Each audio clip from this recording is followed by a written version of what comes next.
ladies and gentlemen. Welcome to the Book Report, the show where I talk about books that you might find interesting. I know I didn't. I'm your host, Dan, and for this week's report, I'll be talking about a book that might have had a bit of controversy in the past, but it actually is a pretty decent read.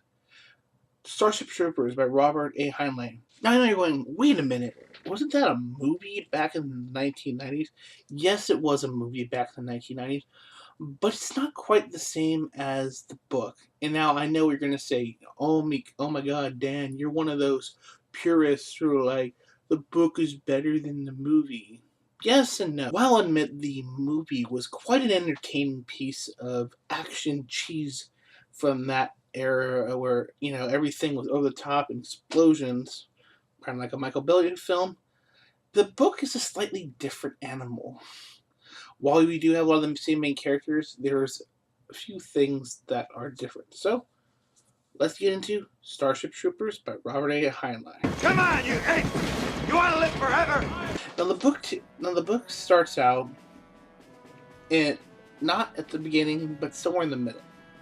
The reason why I say that is the story takes place right before a drop.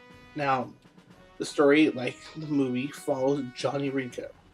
Johnny Rinko is a Filipino guy who joins the mobile infantry of the Terran Federation military.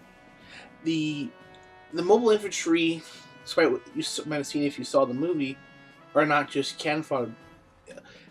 Think of like Halo and StarCraft, the Marines. So everything that you saw in Halo, like the Spartans and the ODST and the Marines from StarCraft, that all got inspired by the mobile infantry. The armor's kind of bulky.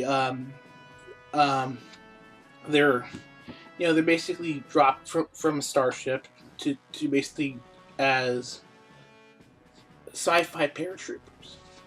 So the beginning begins with Johnny and the Roughnecks basically leading a raid on a planet of the Skinnies. These are kind of humanoid creatures. And the reason why they're doing that, as you learn, is they help the Arachnids, the main kind of antagonists of the film. They help them find Earth. And the Arachnids, like in the movie, send a meteorite and creamed Buenos Aires. Now, there are a few things different about this, and I'll get into that in a minute. So we hear about this, and eventually we get a flashback, or I guess you'd call it a flashback. So we learn about Johnny, at least joining the military. He is having kind of a conflict with his dad because his buddy Carl, who in the movie's played by everyone's favorite guy, Barney himself, Neil Patrick Harris. Audience, say it with me, legendary. Different, but keep in mind this is a book, so we'll go.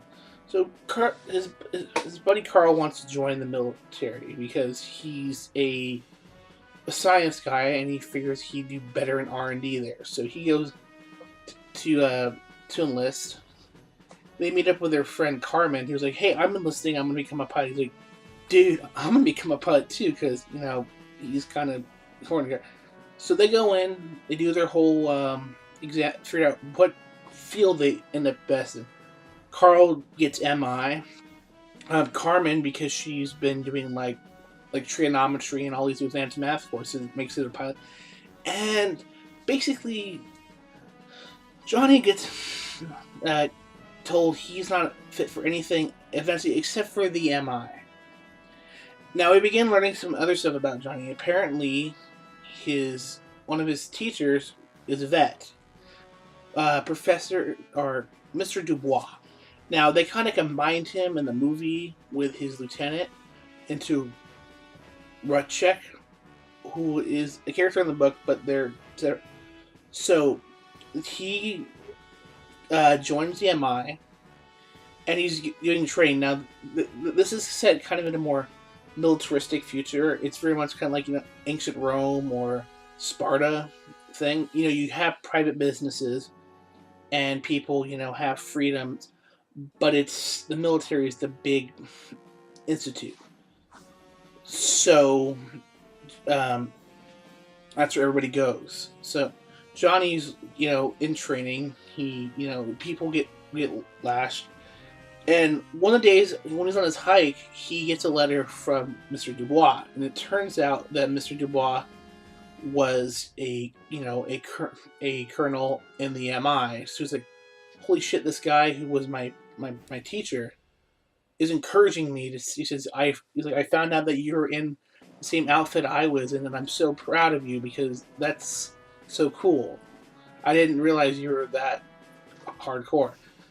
So the story goes, falls him into his, like, they do the Operation Bughouse, like if you watch the movie, and it's a total disaster.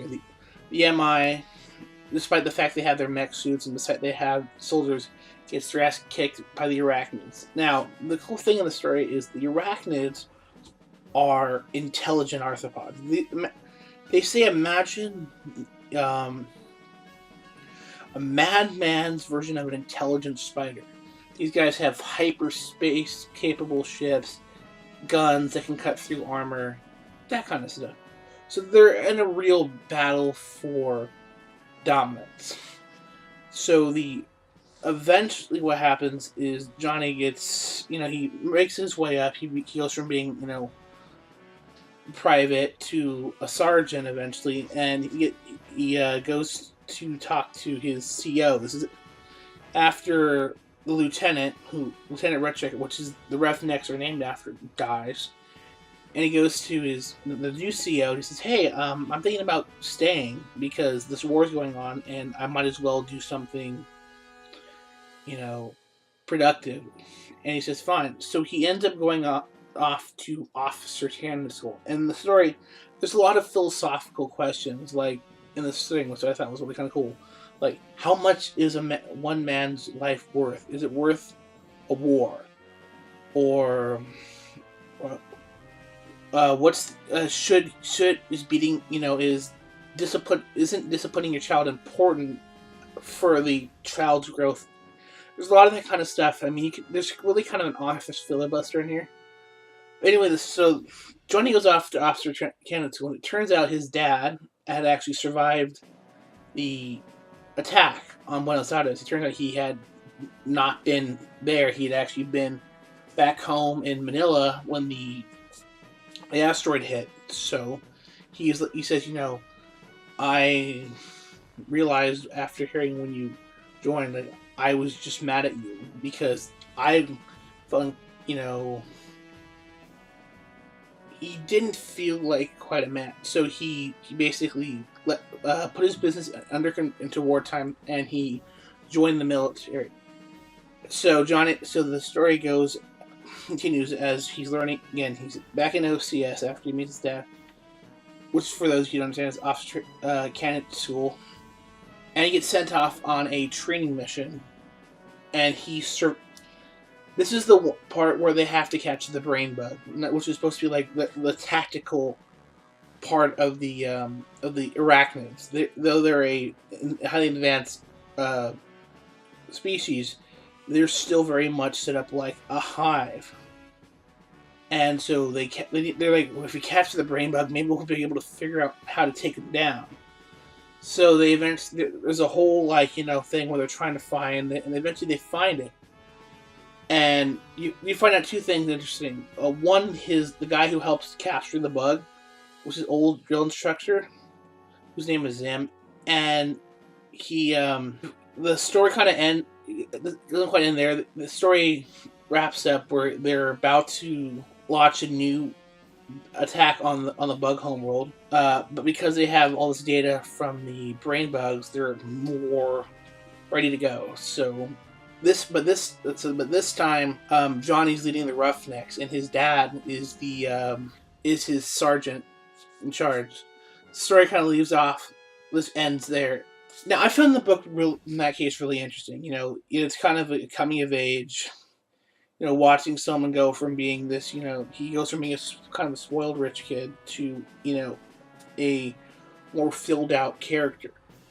It's definitely, there's a lot of stuff in there that's definitely of the time. They, instead of using the word nuclear weapons, they use atomics. I mean, it's key with anybody. If you ever read anything from 50 to like 1980. Any author started work, they used the word atomics. So there's a lot of dated jargon, or a lot of dated slang. But altogether, the book is pretty good. It's a good read. Yes, there's this element that people are like, it's promoting fascism and American nationalism. It was just a fun action book. It was a great kind of thing. There's some stuff definitely in there that you might go, I'm not sure about that, but I won't spoil that because that's kind of the more interesting parts of the book, the more like philosophical parts. And I'll leave it with you. Thank you for watching. Make sure you hit that like button and subscribe if you want to see more content like this. I will be releasing a new book report each week, and we will be releasing more of our movie review stuff on Fridays as we do. My name is Dan, and I will see you guys later.